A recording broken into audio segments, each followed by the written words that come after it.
Innal hamdalillah nahmaduhu wa nasta'inuhu wa nastaghfiruh wa na'udzu billahi min syururi anfusina wa min sayyiati a'malina may yahdihillahu fahuwal muhtadi wa may yudlil fala hadiyalah.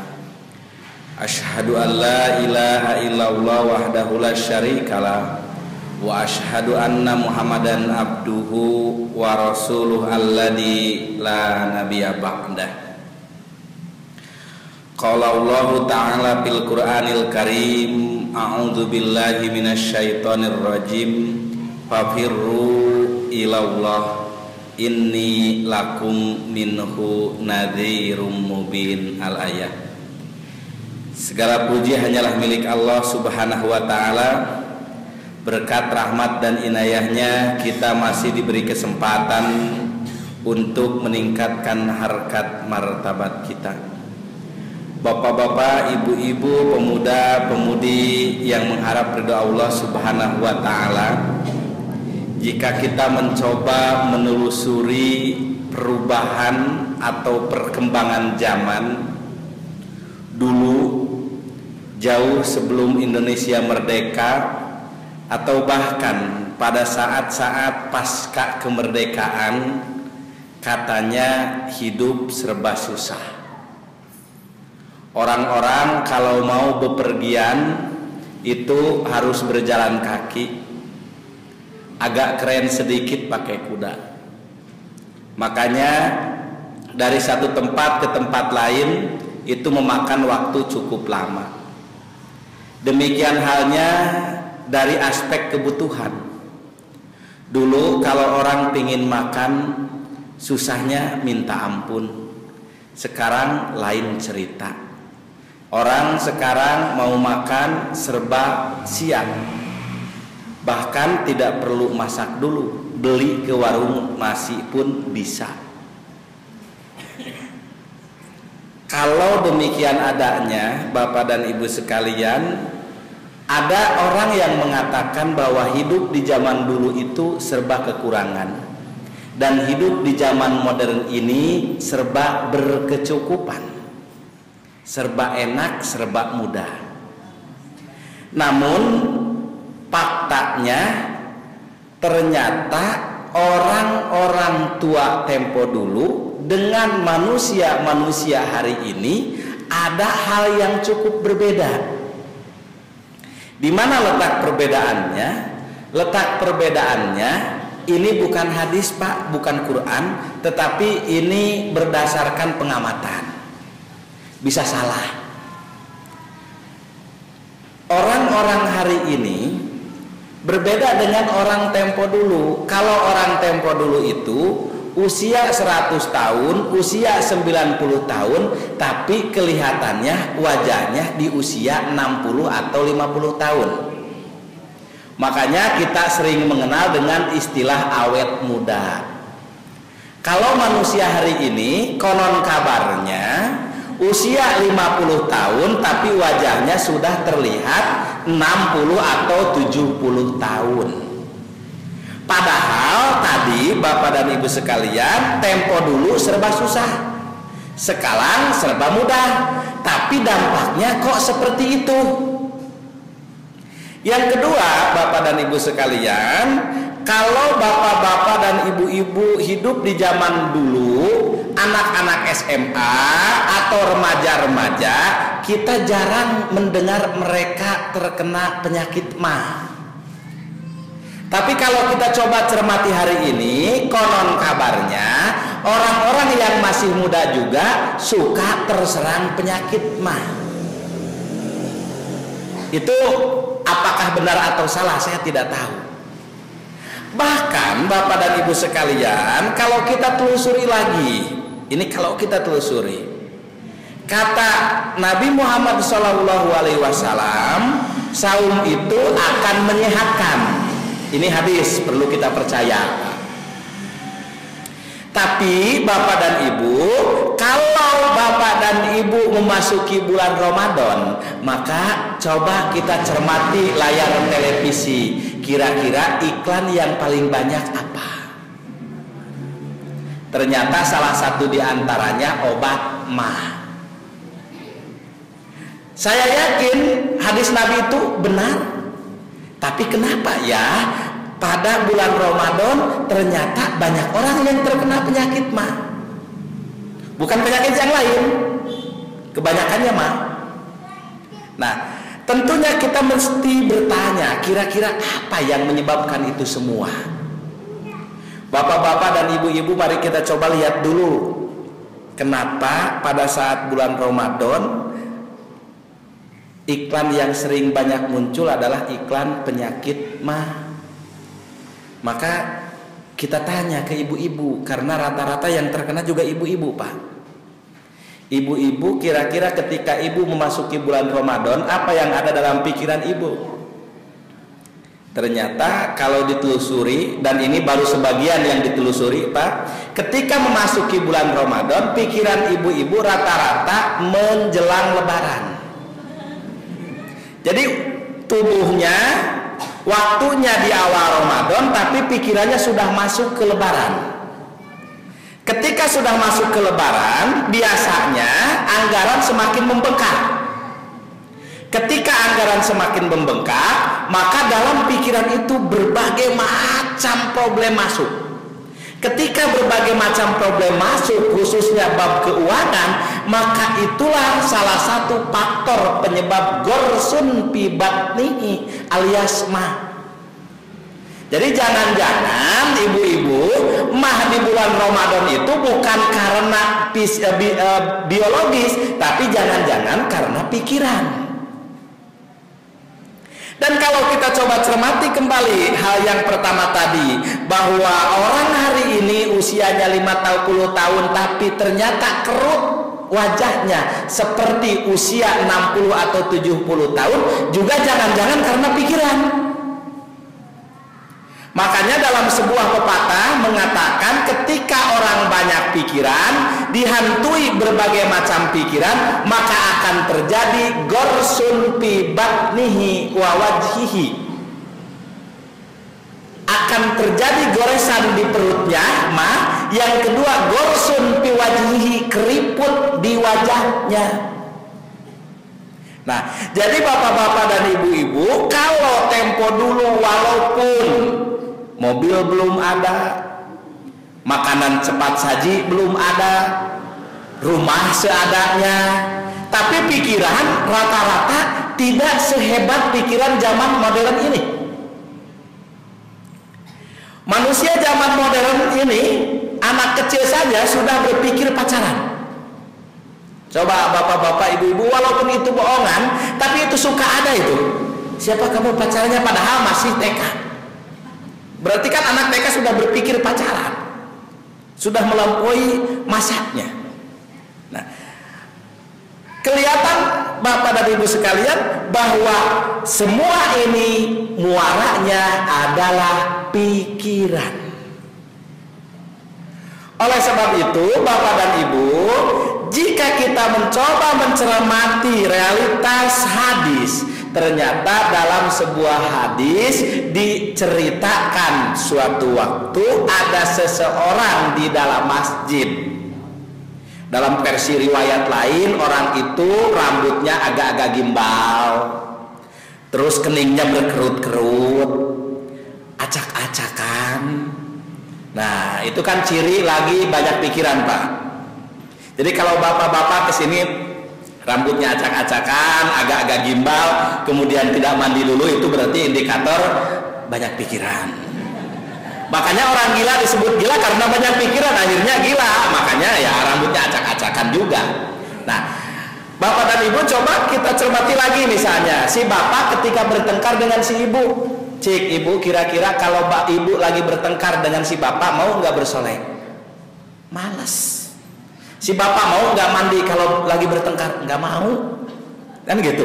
Jadi indikator dari apa? Dari penyakit pikiran. Nah, si sahabat itu diam di masjid, maka oleh Nabi didatangi. Kenapa sih kamu seperti itu?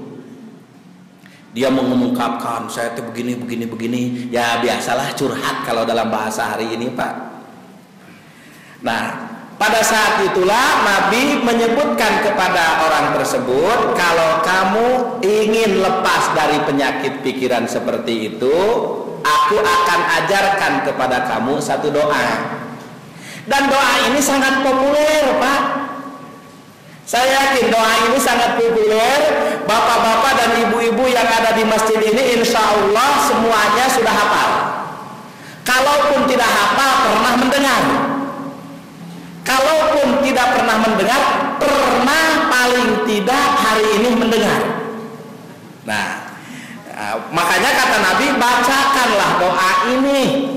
Kalau engkau membacakan doa ini, maka segala pikiran atau penyakit-penyakitan pikiran itu insya Allah mudah-mudahan hilang dari dirimu. Nah, doanya apa? Itu yang itu teh apa? Yang Allahumma inni a'udzubika minal hammi wal khuzni wa a'udzubika minal ajaji wal kasali wa a'udzubika minal jubni wal bukhli wa a'udzubika min sagolabatid dain wa qahri rijal. Nah, karenanya ibu dan bapak sekalian, doa ini tiap hari katanya dibaca. Ya terserah ibu dan bapak teknisnya, apa setelah sholat, apa setelah sholat tahajud. Nah, unik bapak dan ibu sekalian, dalam doa tersebut ada dua-dua dalam versi riwayat. Mungkin dalam versi riwayat lain, Allahumma inni a'udzubika minal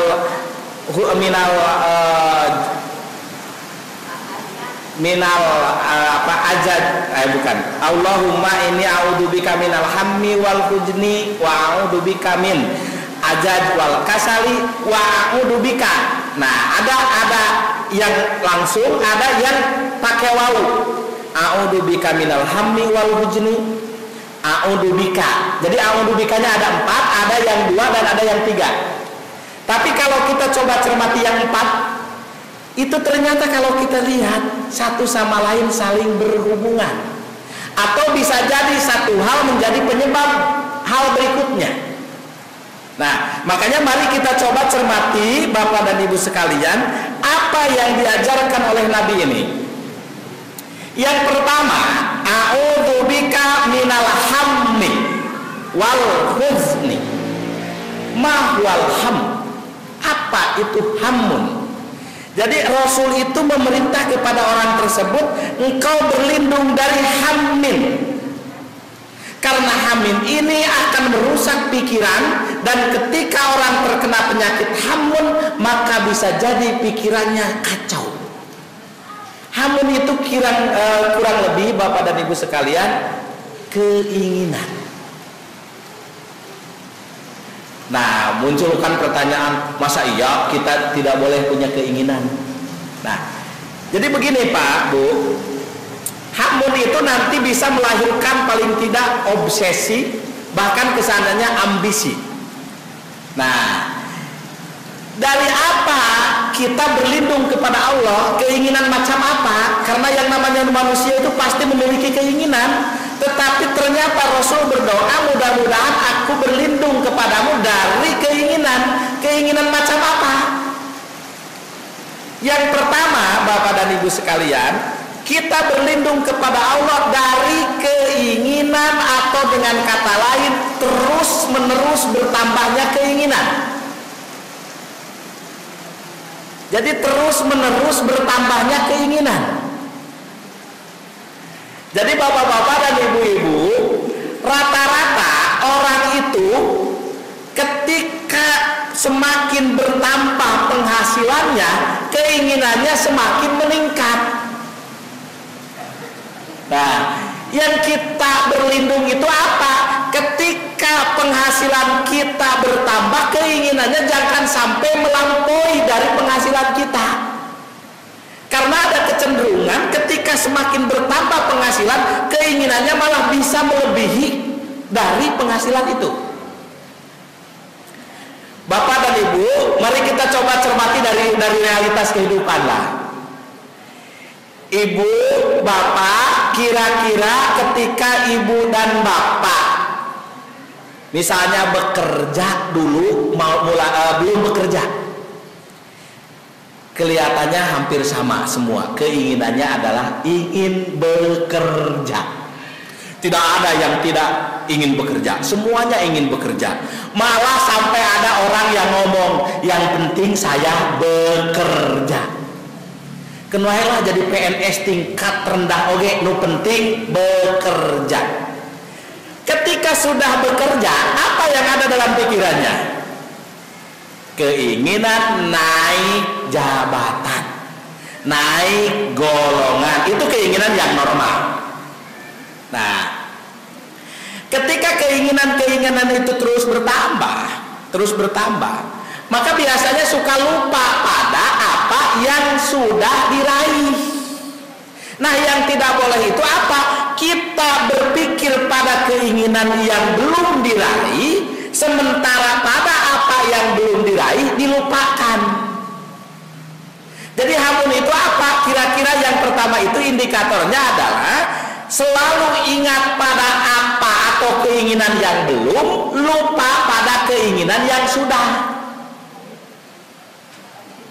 Nah, contoh tadi Pak, yang bekerja itu, orang bekerja, sebelum bekerja dia ingin bekerja, setelah bekerja gajinya dikit. Pikirannya itu bukan pada fakta dia belum bekerja. Pikirannya pada gaji yang ada lebihnya, walaupun 100.000. Nah, ini kan menjadi pikiran Pak. Kok kenapa ya orang lain mah 2.100.000, hari saya 2 juta. Tidak pernah berpikir atau lupa pada fakta dia dulunya tidak bekerja. Coba bapak-bapak dan ibu-ibu kita lihat sekarang, suka ada yang demo. Kalau kita tanya bapak, ibu, waktu bapak dan ibu sebelum bekerja di situ, kira-kira ibu dan bapak ingin bekerja nggak ke situ? Ingin. Tahu nggak gajinya di situ segitu? Iya, kan saya mau nerima. Tapi sekarang nerima nggak? Nggak. Kenapa? Karena berpikir pada apa yang belum, lupa pada apa yang sudah. Nah, hamun. Maka biasanya nanti dari keinginan seperti itu muncullah ambisi untuk terus menambah, bahkan bisa terobsesi pada orang lain. Tuh, orang lain juga, sementara kemampuan kita segitu. Nah, contoh kedua Bapak dan Ibu sekalian, ketika kita lupa pada apa atau keinginan yang sudah kita realisasikan, ingat selalu pada keinginan yang belum direalisasikan. Saya contohkan misalnya seorang ibu-ibu dan bapak-bapak yang baru menikah. Ibu-ibu dan bapak-bapak ketika dua insan menikah, maka dalam pikiran dua insan itu kata si ibunya, Pak, nggak apa-apa deh, yang penting kita lepas dari ibu mertua. Ngontrak AA.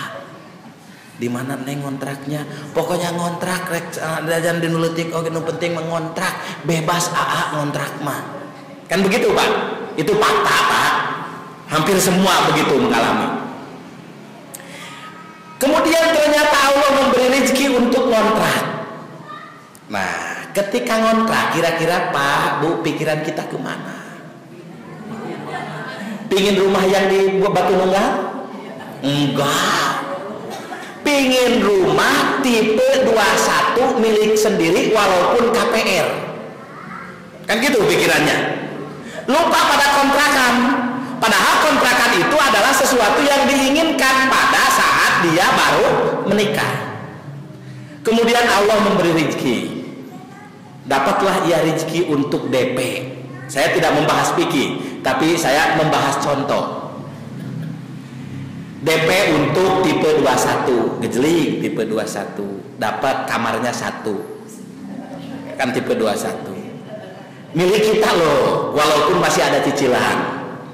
Nah, kira-kira ibu dan bapak, si ibu dan si bapak waktu itu pikirannya kemana? Ke keinginan tipe 36, naik lagi kan, lupa pada tipe 21, padahal itu keinginan juga. keinginan yang sudah terrealisasikan. Gejelik lagi, tipe 36-nya sudah dapat. Pikiran itu bukan 36, tipe 54. Setelah tipe 54, pikiran lagi kemana? Bukan lagi tipe 54, tapi pindah komplek ke yang agak elit dikit supaya disebut kaya. Kan kalau di sini malah komplek biasa, malu. Oh berarti harus ke komplek yang agak elit, Batu-Nunggal, Podomoro, kan begitu. Nah itu sebenarnya yang mengganggu pikiran-pikiran kita. Keinginan-keinginan yang terus-menerus melambung, tetapi lupa pada keinginan yang sudah terrealisasikan. Nah, makanya hamun itu adalah keinginan yang membuat orang lupa pada yang belum, pada yang sudah, dan selalu ingat pada yang belum. Itu indikator yang pertama dari hamun itu. Indikator yang kedua, Bapak dan Ibu, hamun itu adalah keinginan di mana keinginan itu dalam pikirannya akan terrealisasikan karena kekuatan dan kemampuan diri. Pasti akan terwujud karena kekuatan diri dan kemampuan kita. Saya contohkan sederhana gini, Bu. Seorang pemuda lah contohnya, Pak ya, seorang pemuda. Biasalah pemuda kan suka WA-an Pak hari ini. Suatu waktu pemuda lagi ya tidur-tiduran, ada WA, tring masuk. Aku tunggu engkau di alun-alun dalam jangka waktu setengah jam dari Balai Endah. Nah menurut pemuda dengan motor ninja kira-kira bisa nggak sampai ke alun-alun dalam waktu setengah jam? Nah, cek pemuda, pasti saya bisa. Nah, keinginan sampai ke alun-alun setengah jam dan itu bermuara kepada pasti saya bisa karena saya lebih hebat dari Valentino Rossi, gitulah. Berarti kan mengandalkan kekuatan diri, lupa pada kekuatan ilahi. Ucul-ucul kalau dalam bahasa Sunda, beberes mandi cepatlah, biasa pemuda mandinya 5 menit cukup. Naik motor. Jadi menurut pikiran dirinya, menurut keinginan dirinya, ya harus sampai ke alun-alun jam berapa? Setengah jam. Dia tidak berpikir kemampuan dirinya itu akan terganjal oleh paku. Motor ninja. Baru sampai Dayakolot, motor ninja tidak punya mata. Paku digilas. Kalau paku digilas kira-kira meletus. Tamal kan jauh. Mikir kan, pikiran masuk, oh kenapa saya tidak mampu, pek. Akhirnya apa yang terjadi, Pak? Yang terjadi adalah motor ditendang. Pernah Bapak melihat motor ditendang sama pengendaranya? Pernah. Nah itu ciri dari apa? Pikirannya lagi kacau. Kenapa dia kacau? Karena menurut targetnya harus sampai setengah jam, tetapi dia tidak ingat pada paku. Maka akibatnya stres. Nah, contoh paling nyata bukan dalam sejarah, dalam kisah. Saya juga tidak ngomong itu tahayul atau tidak, ini hanya kisah aja Pak, Bu. Sangkuriang. Saya yakin bapak-bapak dan ibu-ibu sudah pada tahu Sangkuriang. Nah, bapak dan ibu kira-kira Sangkuriang itu punya keinginan apa? Menikah. Sama siapa? Terobsesi kan sama Dayang Sumbi. Dia berpikir bahwa apa yang disyaratkan oleh Dayang Sumbi akan terwujud keinginannya karena dia sakti. Ya kalau hari ini Pak Sangkuriang itu profesor doktor. Kalau hari ini, ya kalau dulu makan jawara pilih tanding, sakti mandraguna. Nah pertanyaan saya suka agak dikit ini Pak, kenapa Sangkuriang gagal? Ini sebenarnya saya tidak berbicara tahayul atau tidak, tetapi apa pelajaran yang bisa kita petik? Ternyata kalau kita telusuri, sederhana sebenarnya kegagalan Sangkuriang itu kayak tadi Pak, kayak motor yang tidak berpikir ada paku. Jadi kenapa dia gagal sampai ke alun-alun setengah jam? Karena paku. Motornya sudah ninja. Pengendaranya bukan aki-aki, pemuda. Jalan normal lowong teu macet, tapi nah teu nepi paku Sangkuriang juga sama, sakti. Pasukannya banyak, yang membuat perahu banyak, yang membuat bendungan banyak, tapi Sangkuriang lupa tidak ada pasukan penyembelih ayam jago. Coba kalau Sangkuriang pada saat itu agak dikit berpikir faktor X, bisa jadi ini ada ayam jago yang kongkorongo. Coba kalau misalnya sebagian pasukan nyembelih ayam jago, maka walaupun dayang sumbi ngawur-ngawur apa, itu tidak akan terjadi. Nah, ayam jago kongkorongok itu adalah faktor X, sama dengan paku. Artinya obsesi yang berlebihan atau keinginan yang berlebihan dan terlalu mengedepankan kekuatan diri, kemampuan diri akan berdampak pada stres. Bukti stres Sangkuriang apa? Parahu anu satengah jadi ditajong. Walaupun jadi tangkuban parahunya itu bohong. Ya itu bohong Pak ya. Tapi itu kan ciri dari apa? Ciri dari stres. Nah kalau tidak ada stres untuk apa ditendang perahu? Nah ini kan gambaran Pak Bu, gambaran bahwa keinginan yang terlalu mengedepankan bahwa saya mampu karena kekuatan saya, karena kemampuan saya, itu akan merusak pikiran atau dengan kata lain akan membuat stres. Nah, jadi di sini keinginan macam apa? Keinginan yang selalu atau hanya mengandalkan kekuatan dirinya. Kalau begitu Bapak dan Ibu sekalian, kebalikan dari hamun itu sebenarnya tawakal. Jadi yang akan membuat tenang pikiran itu tawakal. Tawakal itu kan berusaha sungguh-sungguh, hasilnya diserahkan kepada Allah. Coba kalau Sangkuriang sudah Islam dan tawakal, usaha sungguh-sungguh, kemudian ternyata begini, ya Allah tawakal aja kan sederhana, nyantai Sangkuriang tidak bakal nendang perahu.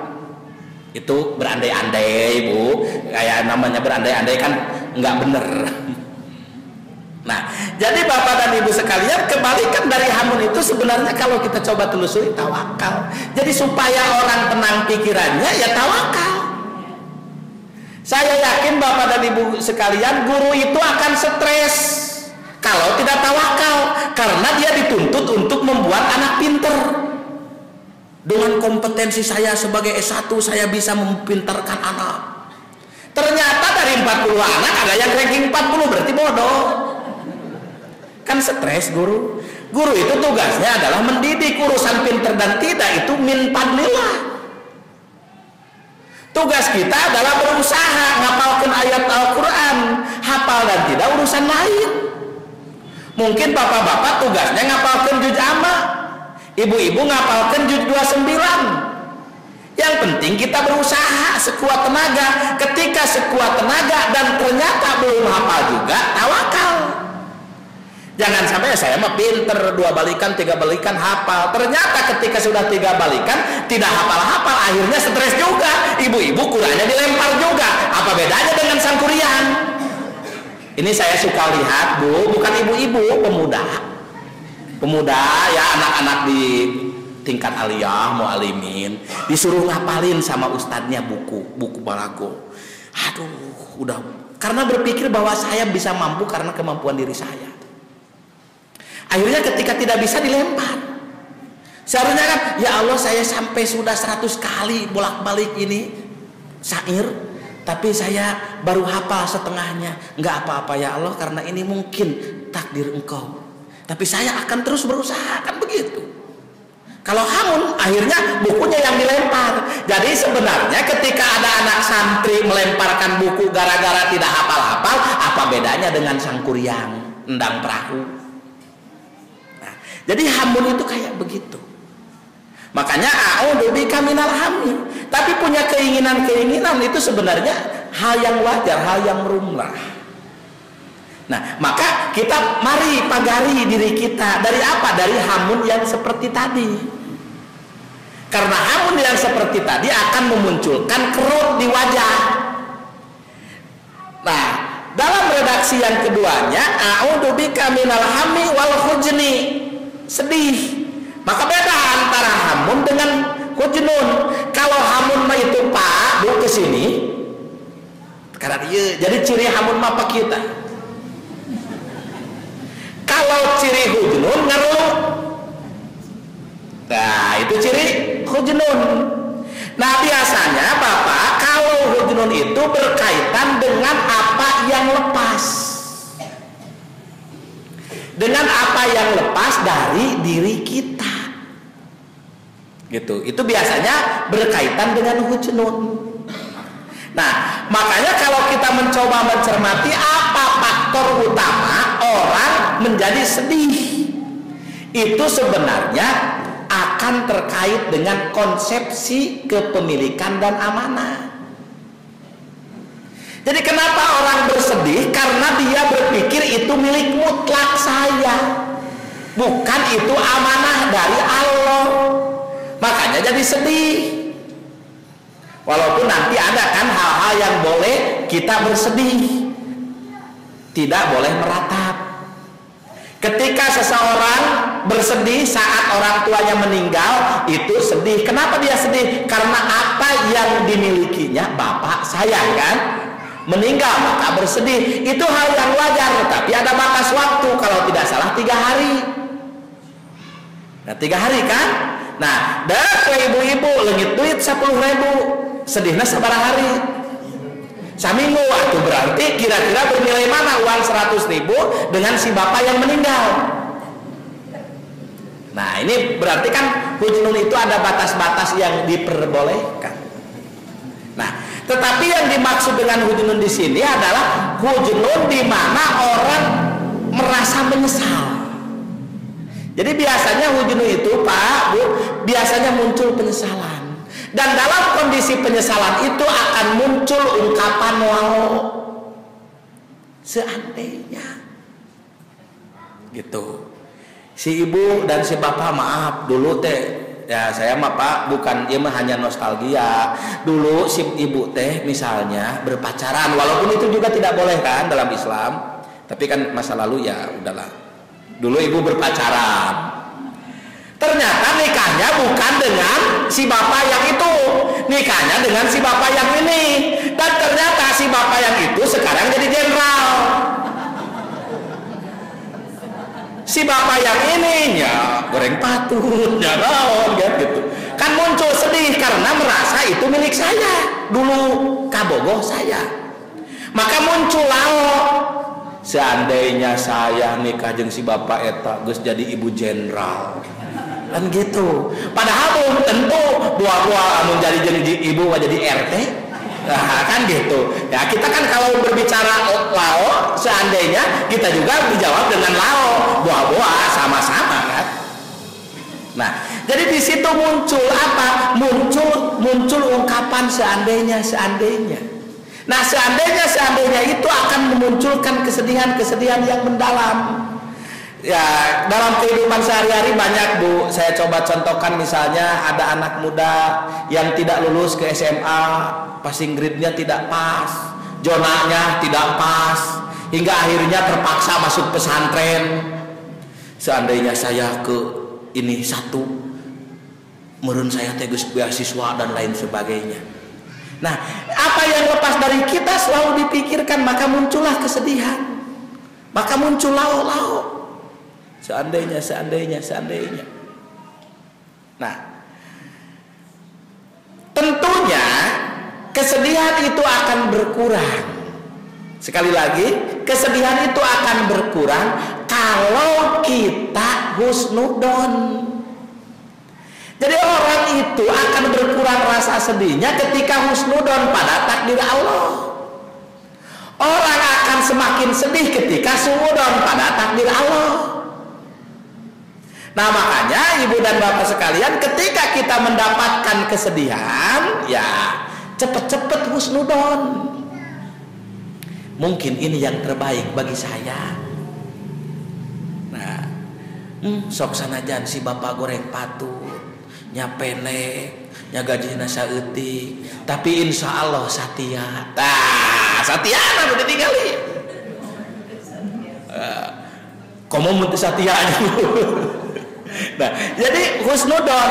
Makanya dalam bahasa Al-Quran kan sering kali kita diingatkan bahwa kadang-kadang kita menilai sesuatu itu dengan kacamata pikir kita, tidak dengan kacamata pikir Allah Subhanahu wa Ta'ala. Bukan kacamata pikir lah, kacamata Allah.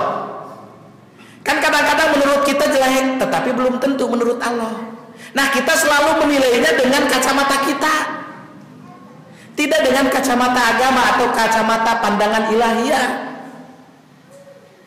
Ibu-ibu dan bapak-bapak, mungkin suatu waktu ibu dan bapak ada anak. Anak itu lagi ya mau jalan gitu Pak, mau nyebrang. Oleh bapak disuntrungkeun, pak, ditotong. Karena trotoar ini kabenyur. Menurut anak, ini menurut kacamata anak, si bapak itu sadis enggak? Sadis. Menurut kacamata si bapak, sayang. Kalau saya tidak dorong anak itu sudah tersambar angkot. Cik, mending kena kasambar angkot, mending kena ditotong karena trotoar. Kasambar angkot bapak mau melenung, paling oge nyogutihan, berijing angkotnya dengan kecepatan 80 km per jam. Nah, ini seperti itu Pak. Realitas kehidupan kita itu seperti itu. Kita seperti anak kecil yang melihat tindak tanduk bapak kepada takdir Allah. Kita tidak punya uang, kan seperti anak kecil tadi. Wah, Allah lagi enggak kasihan sama kita, makanya kita sedih, kan gitu. Tapi kalau kita husnudon, oh ini adalah demi kebaikan saya dari Allah, makanya husnudon akan berkurang. Nah, karenanya tadi yang pertama kali kita doa adalah a'udzubika minal hammi wal hujni. Hamun akan melahirkan kerut di wajah, hujnun akan melahirkan gorsun bi qalbihi. Gini. Yang kedua, Bapak dan Ibu sekalian, kata Nabi, wa a'udzubika minal ajaji wal kasali. Aku berlindung minal ajaj, dari lemah, wal kasali, dan malas. Nah, ini pun penyakit pikiran. Nah, Bapak, Ibu, kalau kita coba cermati, ternyata orang menjadi banyak pikiran karena lemah. Namun ternyata kalau kita coba telusuri kembali, lemah itu yang kayak gimana? Apakah lemah itu penyakit? Apakah lemah itu tidak punya tangan? Apakah lemah itu apa? Sederhana sebenarnya, orang disebut lemah itu karena tidak punya teman. Jadi orang yang lemah itu adalah orang yang tidak punya teman. Karena kalau kita coba lihat dalam ilmu hadis aja Pak, ini yang santri misalnya, ada hadis yang agak-agak doib, tapi banyak temennya. Ya, yang agak-agak doib banyak temennya. Kira-kira naik nggak statusnya? Naik, jadi hasan, berarti karena banyak temen jadi naik statusnya, jadi kuat. Kalau yang hasan banyak berarti sohih li ghairihi, berarti naik lagi, kan begitu. Jadi lemah itu karena apa? Karena tidak ada temen. Sok ibu-ibu, saya mah contohkan lah ke ibu-ibu Pak ya. Ibu-ibu teh pancek bahasa Sunda mah hengker, lemah, kawani. Coba kalau bapak-bapak ketua DKM atau ketua PC di sini mengumumkan, ayo kita uji nyali untuk ibu-ibu, bukan untuk bapak-bapak. Bapak-bapak mah sudah teruji nyalinya. Nanti jam 11 malam, mari seorang-seorang ibu-ibu lewat ke kuburan, ke sana. Ditanya seorang-seorang, ada yang sanggup? Rata-rata kemungkinan besar 99% tidak sanggup. Bagaimana ibu kalau berdua? Hehe. Bertiga, agak muncul sedikit keberanian dan kekuatan. Ayolah bertilu mah. Sok atuh urang ngabring. Kuat bos ya. Yang asalnya lemah menjadi kuat.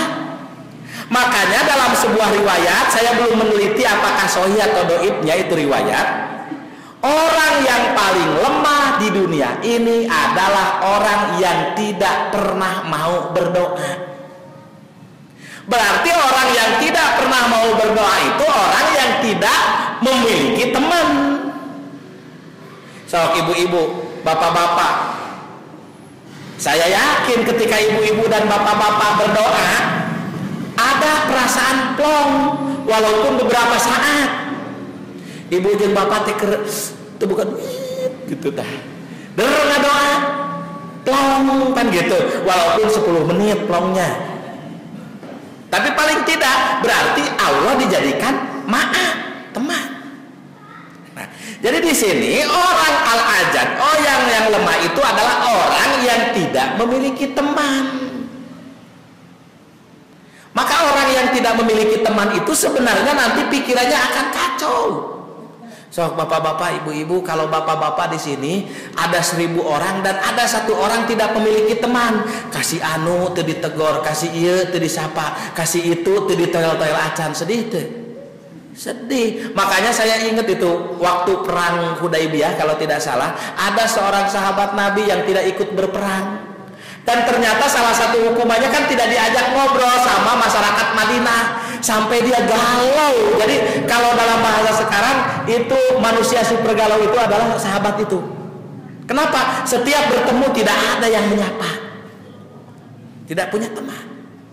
Bahkan kalau kita coba contohkan Pak, kalau ada orang yang rugi di rumah, pan pusing, si bapak rugi 10 juta terus diam di rumah, saya yakin bapak akan sedih Pak, terus mikir dan lain sebagainya. Makanya jangan diam di rumah, ke pos ronda Pak.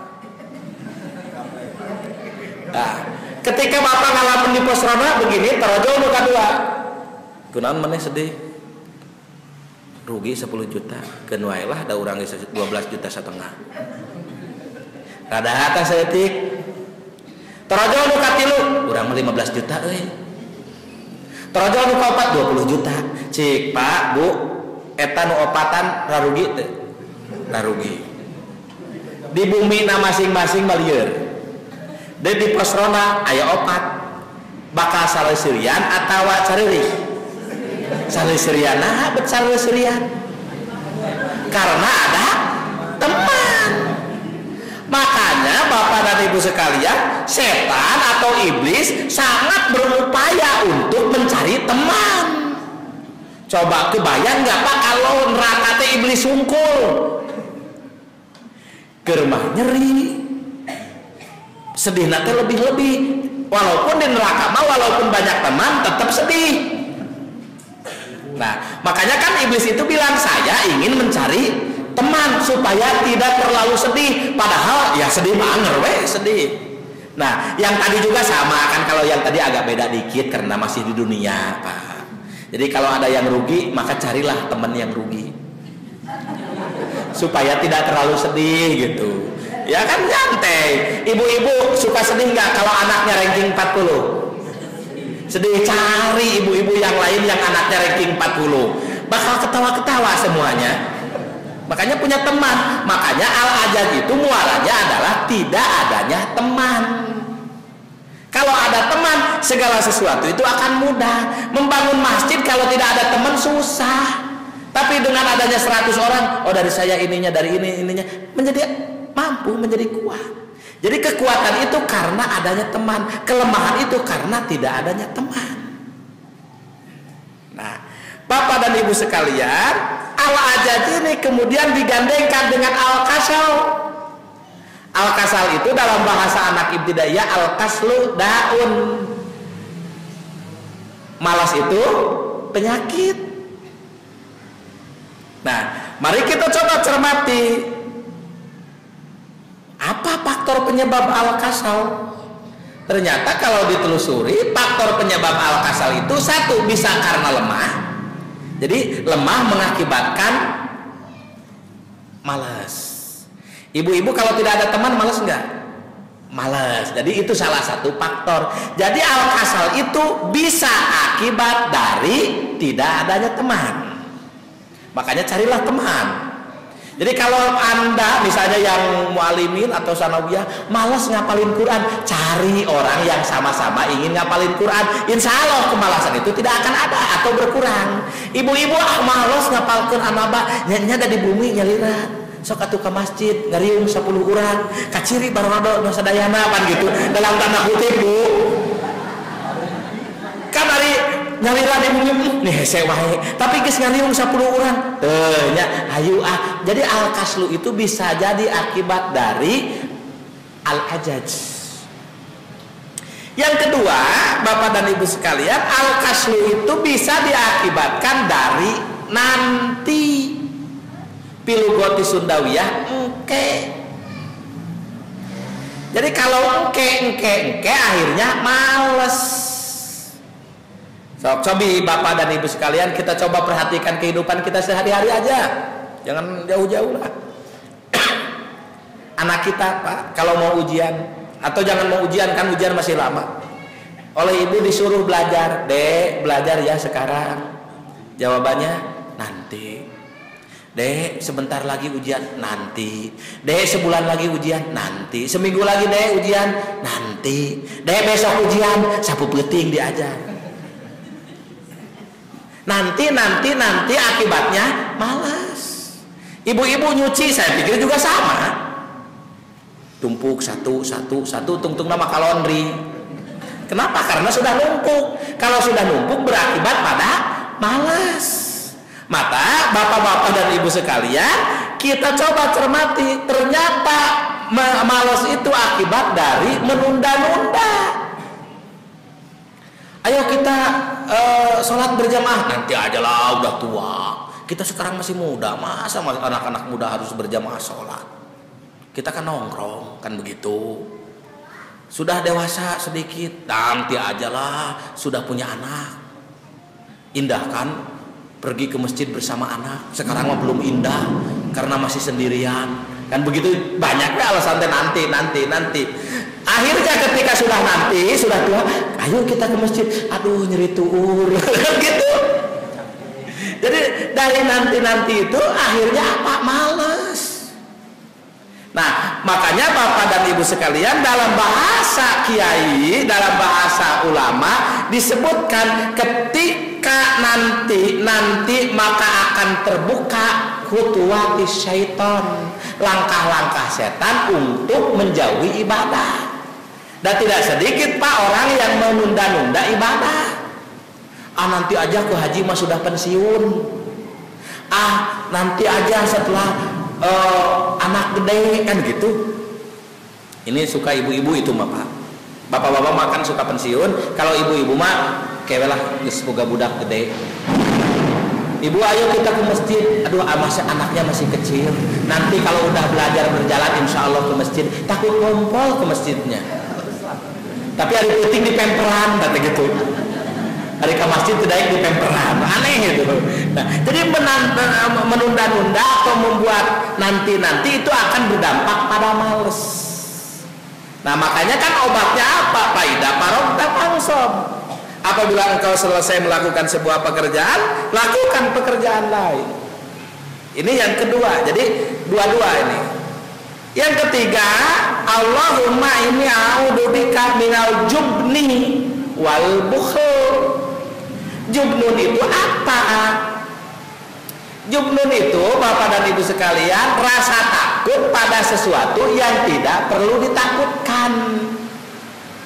Maka dalam bahasa itu ada dua, ada jubnun, ada khaufun. Kalau khauf itu biasanya takut pada sesuatu yang layak ditakuti. Ibu-ibu, bapak-bapak takut pada neraka, berarti takut pada yang ditakuti, yang layak untuk ditakuti. Ibu-ibu dan bapak-bapak takut pada anjing galak, itu khauf. Ibu-ibu dan bapak-bapak takut pada apa? Cangkang rambutan, itu jubnun. Jadi kira-kira ibu wajar ke ibu takut pada cangkang rambutan? Ada cangkang rambutan layak untuk ditakuti? Ketika ibu menakuti rambutan berarti itu jubnun, menakuti sesuatu yang tidak perlu ditakuti. Kalau ibu teh suatu waktu aduh takut ke sana teh apa? Takut apa? Takut anjing galak. Eta mah bukan jubnun. Maka ketika takut pada anjing galak, ibu bawa tongkat, kan ya tahu bawa bedil kan gitu. Nah, jumnun di sini ternyata ada kaitannya dengan rezeki. Kenapa? Karena nanti digandengkan dengan bukhlun. Jadi jumnun itu adalah takut pada rezeki. Nah, coba bapak-bapak dan ibu-ibu, mari kita coba cermati. Kenapa orang habis-habisan impes di mana-mana? Itu rata-rata karena takut apa? Takut pada rezeki anak dan turunannya. Kan gitu. Karena takut pada rezeki anak dan turunannya, maka muncul bakhlun. Koret. Kenapa dia koret? Karena dia takut kalau diambil nanti anak turunannya mau makan apa. Kan gitu. Nah, di Garut, Pak, ini hanya contoh di Garut, tapi itu bukan di Garut mana gitu, ada aja ceritanya. Ada orang pemuda mukir ngahuleng, ditanya kenapa ente ngahuleng? Saya teh bingung. Sieun naon? Sieun engke lamun geus boga incu teu kasakolakeun. Coba bapak-bapak dan ibu-ibu, ada pemuda takut nanti kalau punya cucu teu kasakolakeun. Kira-kira dia bakal nikah belum? Belum. Sudah punya anak belum? Belum. Jadi memikirkan, menakuti sesuatu yang masih berada di alam gaib. Nah, itu jumnun. Nah, makanya bapak dan ibu sekalian, jumnun ini akan melahirkan apa? Bukhlun. Kenapa orang melit? Karena dia terlalu berpikir rezeki itu diatur oleh diri kita. Makanya lahirlah bakhlun. Maka dalam bahasa ini al-bahilu aduullah. Kenapa kita pelit? Kalau ini uang dikasihkan ke masjid, engke si bapak kopi di mana? Kan gitu. Sieun ini kan ada temunya. Ibu-ibu gaduh angpau 100.000. Ayo infak 25.000. Ya kumahakeun sayuran, bangkaning sayuran ayeuna mah naik hargana. Tungtungna mah teu dikaluarkeun. Nah, eta jumnun bukhlun. Yang keempat, dalam doa tersebut Rasul mengingatkan kita terkait dengan a'udzubika min syagolabatiddain. Dalam riwayat lain itu dilaidain, yang kira-kira kalau kita terjemahkan, ya Allah aku berlindung dari terlilit hutang.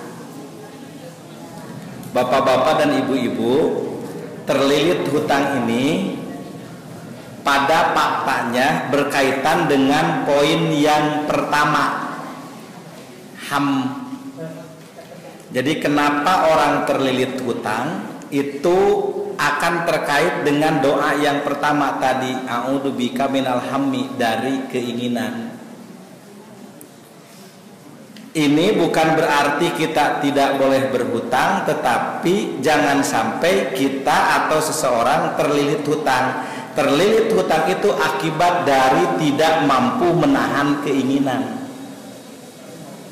Makanya kalau kita coba cermati realitas kehidupan hari ini, Bapak dan Ibu sekalian, di mana-mana setiap tikungan pagi-pagi kita seringkali ditawari hutang.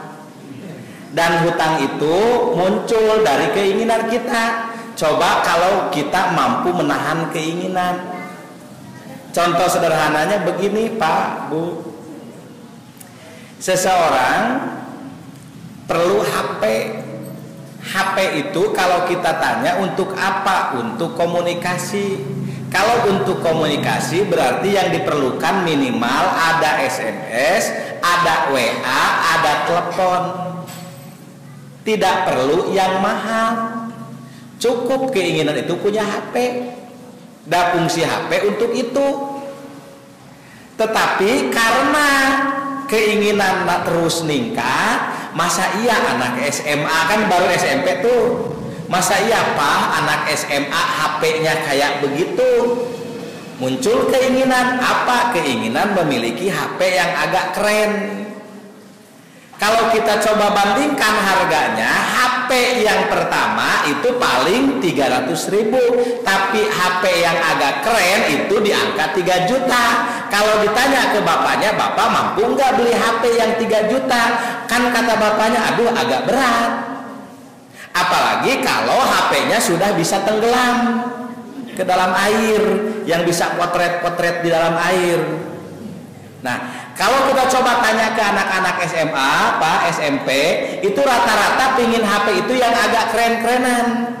Muncul keinginan-keinginan itu. Nah, keinginan-keinginan itu dimanfaatkan oleh pemilik modal.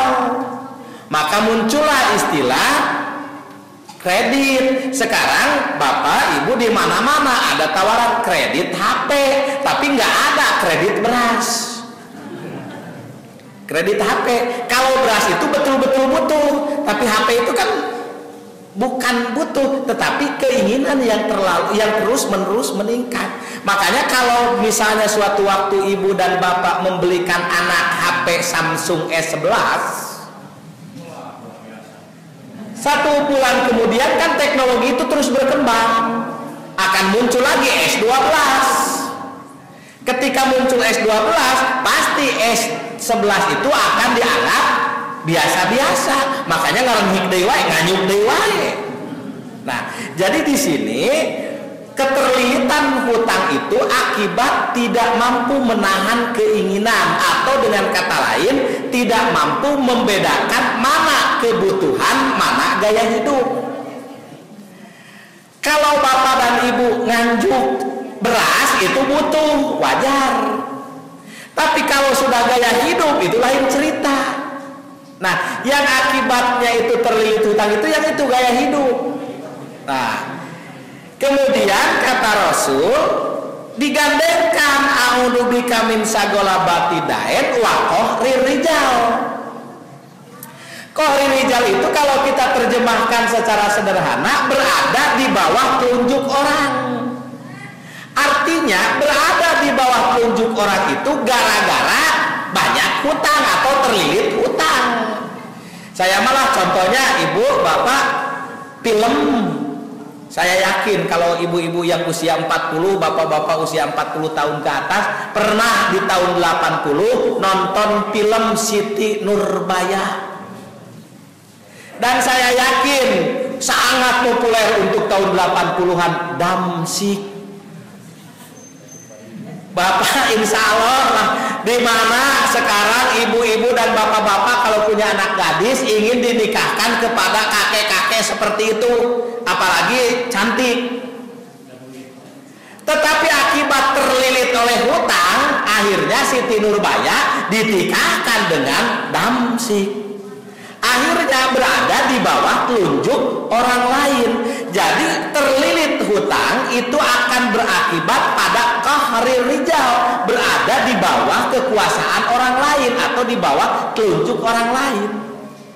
Dan ini bukan hanya berlaku bagi atau secara individual, bisa juga berlaku secara kolektif. Organisasi, Pak,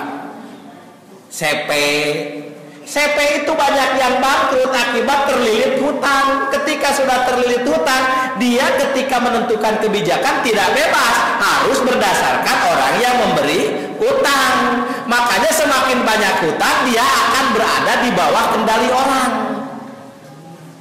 Organisasi yang banyak hutangnya itu akan berada di bawah tangan orang. Sekolah yang banyak hutangnya, maaf Pak, karena banyak juga sekolah yang banyak hutangnya. Membangun sekolah, minjem ke Bank Dunia. Akhirnya kata Bank Dunia, oke, saya kasih hutang untuk infrastruktur sekolah, tetapi Anda harus menentukan uang kuliah sekian 18 juta per tahun dan sumbangan sekian. Makanya kenapa sekolah hari ini mahal-mahal? Karena kita berada di bawah telunjuk orang. Karena pembangunan selalu mengikuti hutang piutang. Bahkan kalau kita coba cermati barangkali, tapi ini bukan ngomongin politik Pak, ngomongin hutang. Dan ngomongin hutang, yang berhutang itu bukan individu, bisa sekolah, bisa organisasi, kesananya bisa negara. Dan negara yang banyak utangnya atau terlilit utangnya itu tidak memiliki kuasa yang sempurna. Biasanya ada perjanjian-perjanjian atau kesepakatan-kesepakatan seperti Kidam Sikti itu. Oke lah, saya akan kasih ini untuk apa, tapi maaf, pekerjanya jangan dari negeri ini. Itu kan fakta juga, Pak.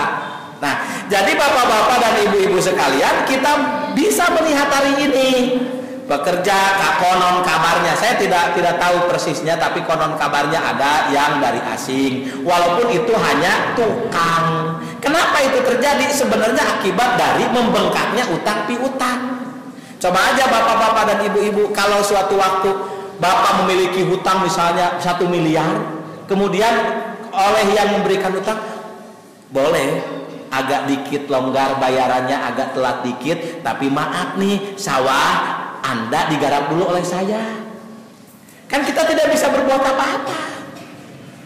Nah, oleh sebab itulah bapak-bapak dan ibu-ibu, keterlilitan hutang dan berada di bawah telunjuk orang muaranya dari ketidakmampuan untuk mengendalikan keinginan. Maka kata Nabi, orang yang paling kaya itu adalah orang yang qanaah, yang merasa cukup.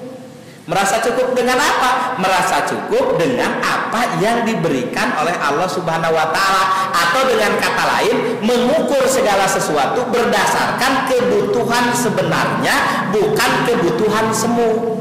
Kebutuhan sebenarnya itu kebutuhan yang benar-benar butuh. Perumahan, pendidikan, kesehatan, itu kebutuhan sebenarnya. Jadi lamun ibu tedamang, bapak tedamang, badai ka rumah sakit, ya wayahna we eta mah kebutuhan, Pak. Tapi lamun HP pada sanes kebutuhan sebenarnya gitu.